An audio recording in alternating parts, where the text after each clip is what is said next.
Beats are produced by the frequencies f1 and f2. The duration of the time between the two successive maxima or the minima is equal to.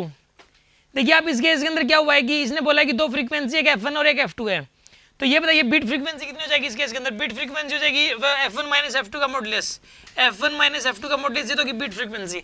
और beat frequency का अगर reciprocal करते हैं, beat frequency का reciprocal करते हैं तो क्या हो जाएगा बताइए इस केस के अंदर? टाइम पीरियड आ जाएगा ना इस केस के अंदर। टाइम पीरियड कितना आएगा बताइए इसका?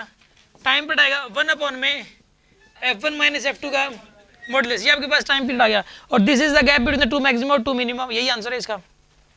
अगर कोई ये कहता ना कि एक मैक्सिमा और एक मिनिमा के बीच का टाइम बताओ, तो वो टाइम पीरियड का हाफ हो जाता है। तो अब इसका हाफ करते हैं इसमें।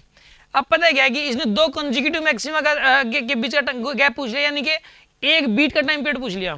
एक बीट का टाइम पीरियड वही होगा जो दो कंसेक्यूटिव मैक्सिमा के बीच का टाइम होगा, और एक बीट का टाइम वही होगा जो दो कंसेक्यूटिव मिनिमा के बीच का गैप होगा। आगे ना बात समझ में आपको? तो आंसर ये आएगा इसका, ठीक है ना? क्या कह रहे हो?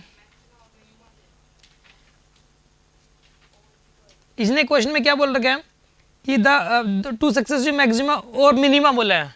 इसने ये नहीं कहा कि एक मैक्सिमा और एक मिनिमा के बीच का बताओ, एक मैक्सिमा और उसके तुरंत बाद वाला मिनिमा, ये नहीं कहा। इसने कहा या तो दो मैक्सिमा ले लो सक्सेसिव वाले, या दो मिनिमा उठा लो। ये नहीं कहा कि एक मैक्सिमा और एक मिनिमा उठाओ और जो बिल्कुल पास वाले हैं सक्सेसिव हैं और उनके बीच टाइम गैप बताओ, ये नहीं बोला इसने। ठीक है, क्वेश्चन को थोड़ा सा सही से समझने की जरूरत है इसको। आगे बात समझ में?